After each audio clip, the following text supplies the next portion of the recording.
Hi, thanks for using my court coach. I'm Sarah and I'll be your instructor as we talk about the summons form, also known as form FL-110.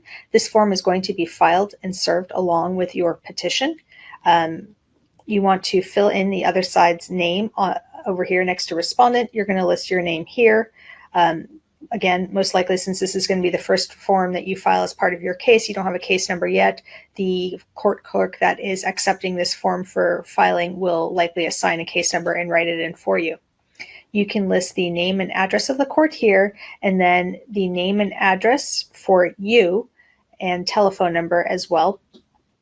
And then that's about it as far as you filling out this form. What's really important about this form are the standard family law restraining orders that are listed on page 2. And so what's important to know is that from the time you file this form and from the time it is served on the opposing party, you guys are both restrained from removing the minor children from the state of California without the other party's written consent or court order. You are both restrained from cashing, borrowing against, canceling, transferring, disposing, or changing the beneficiaries of any insurance plans, and that includes life, health, auto, disability, without written consent or court order of the court. You are restrained from transferring, encumbering, hypothecating, concealing, or any way disposing of any property, whether it's real or personal, without the written consent or court order. Written consent of the other party or court order, except in the usual course of business and for basic necessities of life.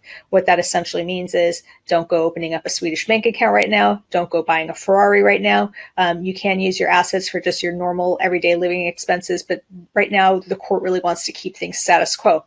Finally, you are both restrained from creating a non-probate transfer or modifying a non-probate transfer in a matter that would affect the disposition of property subject to the transfer.